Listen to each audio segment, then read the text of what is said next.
आपकी सबसे बड़ी जरूरत क्या है? क्या है सबसे बड़ी समस्या आपकी? क्या है आपकी सबसे बड़ी आवश्यकता?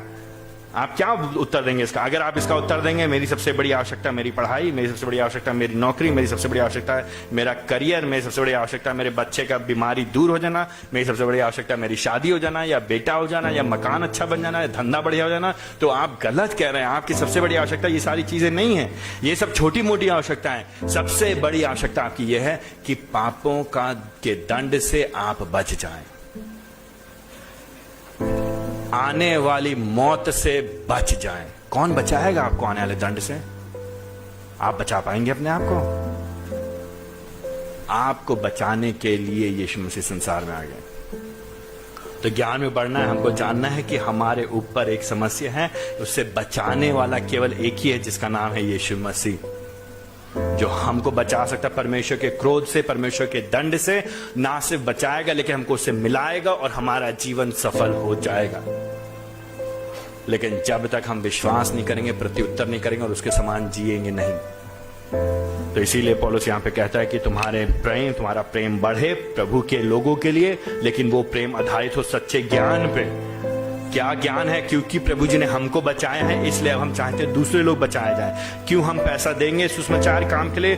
क्यों हम पैसा देंगे कलीसिया में? हम पैसा इसलिए कलीसिया में नहीं देंगे, हम दशवांश कलीसिया में इसलिए नहीं देंगे क्योंकि 10 रुपया देंगे तो 200 रुपया हो जाएगा। जितना बोगे उससे ज्यादा काटोगे, दबा दबा दोगे तो दबा दबा के मिलेगा, है ना?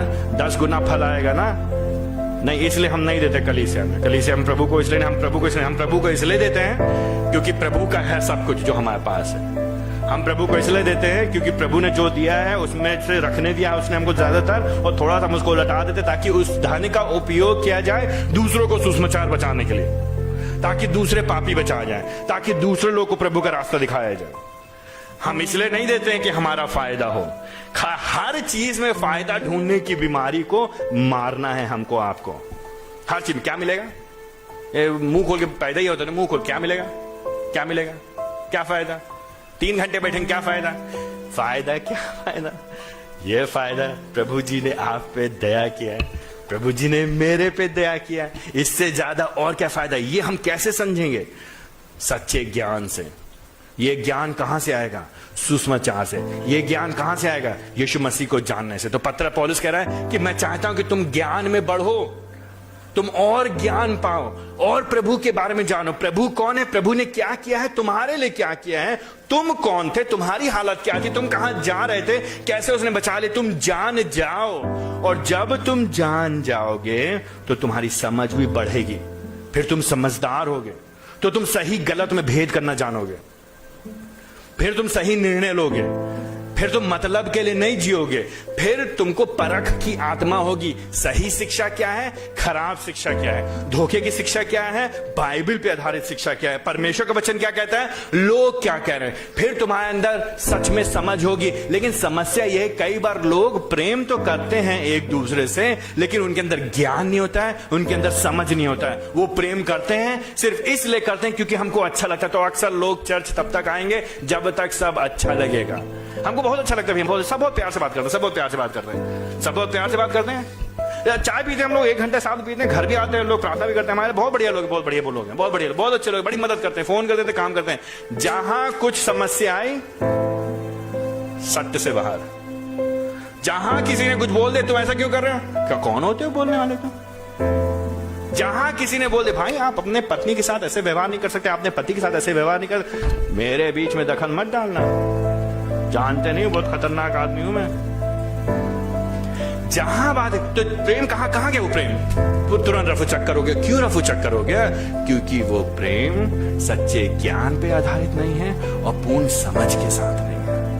सच्चा ज्ञान और पूर्ण समझ हमको बताएगा कि हमें प्रभु से कैसे प्रेम करना है, और हमको बताएगा हमें कैसे एक दूसरे से प्रेम करना है। एक दूसरे से हम प्रेम करेंगे इसलिए नहीं करेंगे क्योंकि सिर्फ हमें अच्छा लगता है, बड़ा अच्छा लगता है भैया, बड़ा रास आता है, बड़ा मन करता है बात करने का, सिर्फ इसलिए नहीं। हम एक दूसरे से प्रेम करेंगे क्योंकि आप हमारी मदद कर रहे हैं आत्मिकता में बढ़ने की, क्योंकि आप मेरे जीवन में निवेश करें, क्योंकि आप मुझे पवित्रता के खोजी बना रहे हैं, क्योंकि आप मुझे पाप से लड़ने में सहायता करें, क्योंकि आप मेरे जीवन में मेरे पापों को उजागर करते हैं, क्योंकि मैं आपकी सहायता करता हूं प्रभु के और नजदीक आने के लिए, क्योंकि आप और हम दोनों मिल करके परमेश्वर की महिमा करें अपने जीवन से। खाली हम मिल करके एक समुदाय नहीं बना रहे हैं जहां पे हम सिर्फ बैठ करके चाय पिएंगे। सिर्फ चाय पीने के लिए हम लोग जमा नहीं होते, हम जमा होते हैं यीशु मसीह के जैसे बनने के लिए। हम यहां पे आराधना करने आते हैं ताकि आप मेरी मदद करें यीशु मसीह के जैसे बनने के लिए, हम आपकी मदद करें यीशु मसीह के जैसे बनने के लिए। अगर आपको यह बात पसंद नहीं है तो हम और आप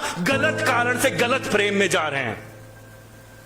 वो झूठा संबंध है, वो झूठा प्रेम है। उस प्रेम में एक दिन बर्बादी लग जाएगी, कीड़े पड़ जाएंगे और वो प्रेम हमको नरक में ले जाएगा। सच्चा प्रेम वो है जो परमेश्वर के वचन के ज्ञान पे आधारित है। सच्चा प्रेम वो है जो पूरी समझ के साथ है, जो आपको और हमको पाप से लड़ने के लिए उत्साहित करेगा, जो आपको और हमको नम्रता की ओर लेकर के जाएगा, जो आपको और हमको बार बार कहेगा अपने पापों से फिरो, अपनी गलती को मानो, पश्चाताप करो, बदलो, यीशु मसीह के जैसा बनो। सिर्फ ये नहीं कि तुम बहुत अच्छे हो भैया, चलिए हमारे साथ चलिए चाय पीने चलिए, आइए बैठ के टीवी देखेंगे हम लोग, सरकार कौन सी आएगी उसके बारे में बात करेंगे, सिर्फ साड़ी कहां से खरीदी थी, सूट कहां से खरीदा था, खाना क्या खाया था। उस तरह का प्रेम तो संसार के लोग भी करते हैं, लेकिन वो वचन पे आधारित नहीं होता है। पौलुस साफ कह रहा है, मैं चाहता हूं, मेरी प्रार्थना यह है कि तुम्हारा प्रेम सच्चे ज्ञान और पूर्ण समझ सहित बढ़ता चला जाए। क्यों बढ़ता चला जाए? 10वें पद में क्यों? इसलिए ताकि तुम उन बातों को जो सर्वोत्तम है उनको अपना लो। जब तुम सच में प्रेम को समझोगे, जब तुम सच वाला प्रेम करोगे जो यीशु मसीह पे आधारित है, तो जो जो सही चीजें उनको थामोगे कि नहीं थामोगे? तो वाले प्रेम में नहीं होगा तू मेरी पीठ खुजा मैं तेरी पीठ खुजा, वाला प्रेम में ये नहीं होगा मैं वही कहूंगा जो मैं अच्छा लगेगा। लेकिन हम और आप मिल करके भाई आओ नकारो संसार को, आओ नकारो, रोटी कपड़ा मकान के चक्कर में मत पड़ो। रोटी कपड़ा मकान तो यहीं रह जाएगा। खाली पैसे के लिए हम नहीं आए संसार में, खाली नौकरी के लिए नहीं आए संसार में, हम खाली इज्जत बटोरने के लिए नहीं आए संसार में, हम खाली अपने सहूलियत के लिए नहीं आए संसार में, लेकिन हम आए यहाँ पे परमेश्वर की महिमा करने के लिए। तो हम लोग साथ में मिल करके एक दूसरे की सहायता करेंगे। क्या सहायता करेंगे? हम सहायता करेंगे कि जो सबसे उत्तम है, जो अच्छी बात है, जो सर्वोत्तम है। क्या है सर्वोत्तम? क्या है सबसे अच्छी बात? क्या है जो सबसे सही है? अरे सिर्फ यीशु मसीह का सुसमाचार, उसके अलावा और क्या है जो सही है? क्या है जो सही है? क्या है जो सर्वोत्तम है? परमेश्वर की बातें, सच्चाई की बातें, धार्मिकता की बातें, पवित्रता की बातें, उसके अलावा क्या सही है? तो हम और आप साथ में मिल करके क्या कहेंगे? आओ भाई यीशु मसीह की ओर चलो, आओ भाई पर संसार को त्यागते हो यीशु मसीह को थामो। अगर ये हम नहीं कर पा रहे एक दूसरे के साथ तो हमारा संबंध बेकार है। हमारा आपसे मित्रता, आपकी हमारे से मित्रता, हमारा प्रेम आपसे, आपका प्रेम हमारा बेकार है। सिर्फ बिरयानी खाने के लिए नहीं है, सिर्फ पराठे और रोटी और आलू की सब्जी खाने के लिए नहीं है वो प्रेम, लेकिन सर्वोत्तम बातों को अपनाना है। हम सहायता करेंगे आपकी पाप से लड़ने की, आप सहायता करेंगे मेरे से पाप की लड़ने की। आप मेरे जीवन में पाप को उजागर करेंगे, मैं आपके जीवन में पाप को उजागर करूंगा। आप मेरे सामने पारदर्शिता से जिएंगे, हम आपके सामने पारदर्शिता से जिएंगे। हम एक दूसरे के साथ हाथ मिल करके, नीचा दिखाने के लिए नहीं, बेइज्जती करने के लिए नहीं, दुख देने के लिए नहीं, गिराने के लिए नहीं, लेकिन कई बार इस प्रक्रिया में दुख होगा, परेशानी होगी, कठिनाई होगी, लेकिन उसके बाद भी हम लगे रहेंगे। हम हिम्मत नहीं हारेंगे, हम शर्माएंगे नहीं। हम मुखौटा पहन करके सभा में नहीं आएंगे। ये पाखंड का मुखौटा, ये दिखावे की मसीहत, सब कुछ ठीक है, सब कुछ बढ़िया, मैं ठीक हूं, बाकी सब लोग ठीक हो ना हो उससे मुझे मतलब नहीं, मेरा जीवन ठीक है, मेरा घर ठीक है, मेरी पत्नी ठीक है, मेरे बच्चे ठीक है, बाकी सब दुनिया में कुछ भी हो जाए मुझे मतलब नहीं। ये मसीहत की बात यहां पे पौलुस नहीं कर रहा है। सर्वोत्तम को अपनाओगे तो देना सीखोगे, सर्वोत्तम को अपनाओगे तो निवेश करना सीखोगे, सर्वोत्तम को अपनाओगे तो मतलब के लिए नहीं जियोगे, मतलब भी स्वार्थी जीवन। तो क्या होता है, विश्वासी लोग क्या होते हैं, कई बार दूसरों के ऊपर उंगली दिखाने में बहुत तेज होते हैं। वो खराब है, वो खराब है, वो खराब है, वो खराब है, वो खराब है, उसकी गलती, उसकी गलती, उसकी गलती, उसकी गलती, मैं तो ठीक हूं, मैं तो ठीक हूं, मैं तो ठीक हूं, और मेरे घर वाले ठीक है। सब सारे चर्च खराब, सारे पादरी खराब, सारे पास्टर खराब, सारे लोग खराब, सब खराब, वो भी खराब, सारे विश्वासी खराब, सब पाखंडी, बचा कौन? सिर्फ मैं अकेला चुनाव पुती हुई कब्र, ऊपर से दिखने में बढ़िया, दिखने में सब ठीक ठाक, लेकिन अंदर गड़बड़ी। लेकिन हमारी हिम्मत नहीं है कि हम मान लें अपनी गलती को। हमारी हिम्मत नहीं है कि जो सर्वोत्तम है उसको अपना लें। प्रभु को अपनाएंगे, प्रभु के सुसमाचार को अपनाएंगे, उसके प्रेम को अपने जीवन में लागू करेंगे, उसके वचन को अपने जीवन में लागू करेंगे, उसके शिक्षा को, धर्मशास्त्र को अपने जीवन में लागू करेंगे, तो स्वतः परमेश्वर के चरणों में, परमेश्वर के कदमों में चलने वाले होने पाएंगे। इसीलिए पौलुस कहता है, जब तुम ऐसा करोगे तो 10 पद के आखिर में क्या कहता है? जब यीशु मसीह वापस आएंगे, एक दिन आएंगे ना यीशु मसीह वापस, ये बात पहले भी कर चुका है, यीशु मसीह का दिन आने वाला है। उस दिन तुम क्या पाए जाओगे? निर्दोष और पवित्र, सच्चे और निर्दोष। एक जो सच्चाई, जो पवित्रता, जो शुद्धता केवल यीशु मसीह के द्वारा मिलती है, वो हमारे पास होगी, और हम प्रभु के सामने खड़े होंगे तो हम कह सकेंगे, प्रभु जी, हमने ईमानदारी से आपके लिए जीने का प्रयास किया। यहाँ पे सिद्धता की बात नहीं हो रही है, यहाँ पे ये बात नहीं हो रही कि हम में से कभी कोई गलती नहीं करता, हम में से कोई कभी पाप नहीं करता, जान करके, अनजान करके, जानबूझ करके, और कभी कभी गलती से, इसकी बात नहीं हो रही। यहाँ पे बात हो रही है परमेश्वर के सामने हम जब खड़े होंगे तो क्या हम निर्दोष अपने आप को कहने पाएंगे, प्रभु जी हाँ, हमने पाप किया, लेकिन हमने पापों की क्षमा पाई। आपके पुत्र प्रभु यीशु मसीह के लहू के द्वारा, उस पर विश्वास करने के द्वारा उसने हमें क्षमा किया प्रभु जी। और प्रभु, जिन्होंने मेरे विरोध में काम किया उनको मैंने क्षमा किया। मैंने प्रयास किया अपने जीवन से प्रेम करने का, उन्होंने नहीं किया तो कोई बात नहीं। क्या आप कहने पाएंगे प्रभु के सामने खड़े करके? क्या आप अपने आप को निर्दोष दिखाने पाएंगे? निर्दोषता में सिद्धता की बात नहीं हो रही कि हमसे कभी कोई गलती नहीं। निर्दोषता में यह है कि क्या हमने अपने पापों को मान करके, अंगीकार करके, छोड़ करके आगे बढ़े कि नहीं बढ़े प्रभु जी की सहायता से। और क्या हमारे हृदय में वास्तव में परमेश्वर के द्वारा दी गई, यीशु मसीह के द्वारा शुद्धता पाई गई कि नहीं पाई गई? क्या हमारे अंदर वो लालसा, वो इच्छा थी पवित्रता में बढ़ने की? घूम फिर के 100 बात की एक बात, हम मसीह लोग अगर पवित्रता के खोजी नहीं है, बिना पवित्रता के परमेश्वर को प्रसन्न करना अनहोना है, असंभव है। ये बात हमारे जीवन में बार बार आएगी। वो पवित्रता दिखाई देती है प्राथमिक तौर से, मुख्य तौर पे एक दूसरे से कैसे व्यवहार करते हैं। कई बार रविवार को आपस में एक दूसरे से ठीक से बात करना फिर भी आसान है, क्योंकि हफ्ते भर मिलते नहीं हम। ज्यादा मुश्किल है जब आप आपस में रहते हैं, तो पति और पत्नी लोग, आप लोग, माता पिता और बेटे बच्चे लोग, आप लोग अपने घरों में आप कैसे हैं? जहां पे आप काम करते हैं वहां पे क्या चल रहा है? आपके पड़ोसी लोग आपके बारे में क्या सोचते हैं? जो आपके कार्य करते हैं वो लोग क्या सोचते हैं आपके बारे में? आप कैसे व्यवहार करते हैं उनके साथ? मसीहत घूम फिर के बड़ी ही व्यवहारिक है। मसीहत हवा में चीज नहीं है। क्यों कह रहा है पौलुस कि हमारे जीवन में ये मसीह के समान, मसीह के दिन तक हमको तैयार है, क्योंकि यीशु मसीह एक दिन न्याय करेंगे हमारा। बच के कोई नहीं जाएगा भैया, बच के कोई नहीं आएगा। ये मत सोचिए कि बपतिस्मा ले लिया तो सर्टिफिकेट मिल गया, हो गया, हम बच गए, ईसाई बन गए, उसकी बात नहीं हो रही है यहाँ पे। ईसाई घर में पैदा हुए, चाहे जो भी हो, चाहे किसी कॉन्फ्रेंस में क्रूसेड में खड़े होकर के हाथ उठाए थे, सामने गए थे, प्रार्थना किया था, जो भी किया था, उसकी बात नहीं। मसीह के दिन में क्या हम सच्चे और पवित्र और निर्दोष पाए जाएंगे कि नहीं पाए जाएंगे, वो बात दिखाई देगी। अभी हमारे जीवन में क्या चल रहा है कि नहीं चल रहा है, अभी हमारे जीवन में क्या चल रहा है, हम कैसे प्रति उत्तर करते हैं जब लोग हमारे जीवन में निवेश करने का प्रयास करते हैं। जब वचन हमसे बात करता है, जब वचन हमको कायल करता है, तो हम कैसे प्रति उत्तर करते हैं? जब परमेश्वर का वचन हम पढ़ते हैं, परमेश्वर पवित्र आत्मा आपसे बात करता है, परमेश्वर का वचन आपसे बात करता है, तो आप कैसे प्रति उत्तर करते हैं उसको? मसीह लोग विपरीत परिस्थिति में कैसे प्रति उत्तर करते हैं, वो दिखाता है कि उनके हृदय में वास्तव में क्या चल रहा है। मसीह लोग विपरीत परिस्थिति में, कठिन परिस्थिति में, दबाव में, विरोध में, परेशानी में, और जब कोई उनको टोकता है, उनके पापों को उजागर करता है, जब कोई उनसे बात करता है, ऐसी परिस्थिति में जब वो प्रति उत्तर करते हैं, कैसा प्रति उत्तर करते हैं, वो ये दिखाता है कि वो कैसे लोग हैं। वो ये दिखाता है सच में उनके जीवन में क्या चल रहा है। कितने पानी में हम हैं, कितने पानी में आप हैं। अंततः बात करते 11 पद में पतरस कहता है कि पौलुस कहता है, माफ कीजिएगा, कि इसलिए हम तुम्हारे लिए प्रार्थना कर रहे हैं। आत्मिक चीजों के क्या प्रार्थना करें कि तुम प्रेम में बढ़ते जाओ। कैसे बढ़ते जाओ? समझ से और ज्ञान से बढ़ते जाओ, समझ से और ज्ञान से बढ़ते जाओ। क्यों? कि मसीह के दिन के लिए तैयार रहो। उस दिन क्या होगा? ताकि जब न्याय हो तो तुम निर्दोष और उसके सामने, प्रभु के सामने सच्चे पाए जाओ। कैसे पाए जाओगे निर्दोष और सच्चे? 11 पद में, जब तुम धार्मिकता के फल में परिपूर्ण होगे, जब तुम्हारे जीवन में धार्मिकता दिखाई देगी। ये धार्मिकता आती है परमेश्वर पवित्र आत्मा के कार्य के द्वारा, उसके पुत्र पे विश्वास करने के द्वारा। जब हम धर्मी ठहराए जाते हैं, हम धर्मी ठहरा दिए गए हैं और अब हम धार्मिकता में बढ़ रहे हैं। यह धार्मिकता परमेश्वर का गुण है। सही को सही, गलत को गलत। जीवन में सही और गलत की पहचान होती है।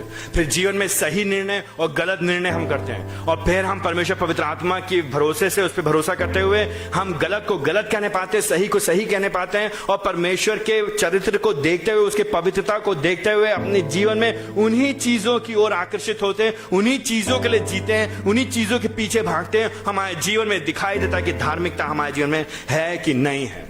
हमारे आचरण से, हमारे शब्दों से, हमारी बातों से।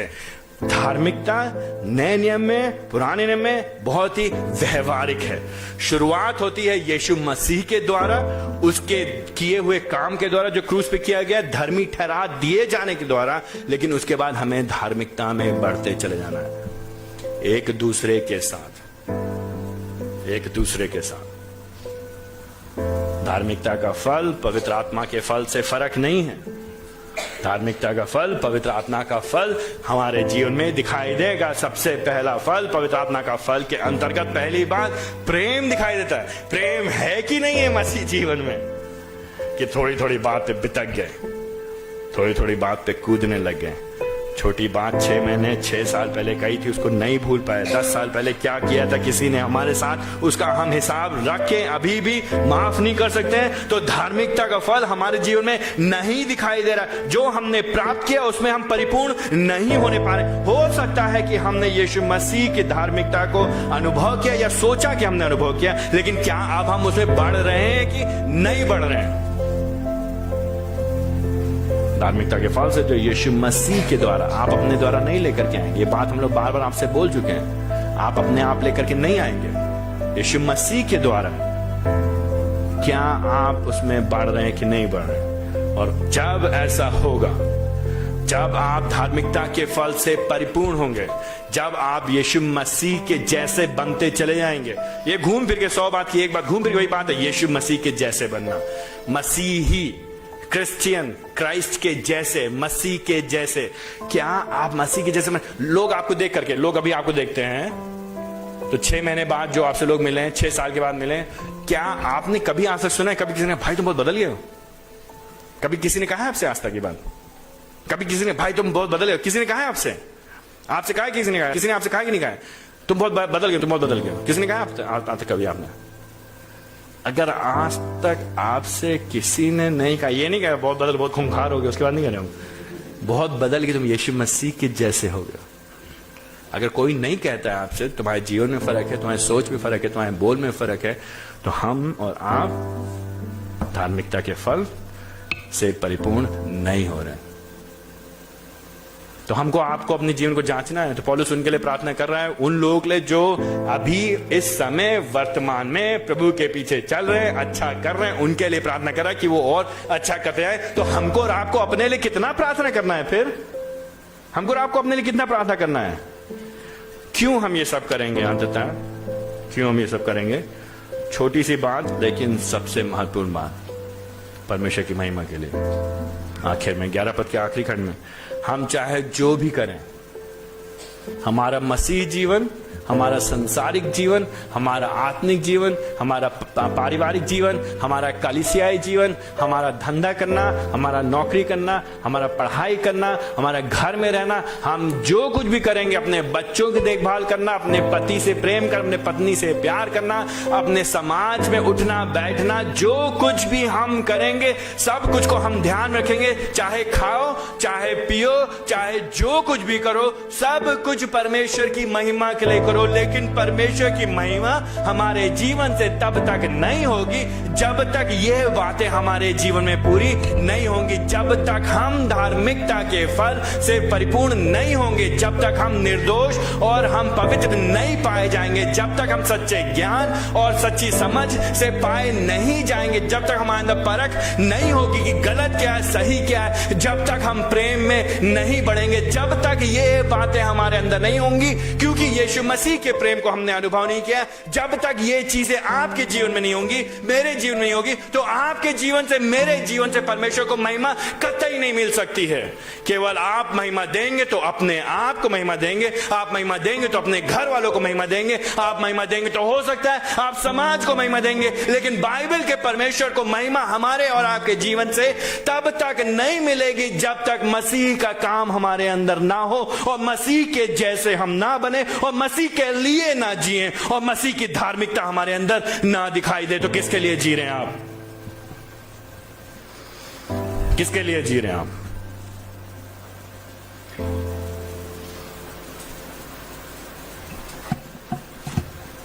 परमेश्वर की महिमा, परमेश्वर की महिमा।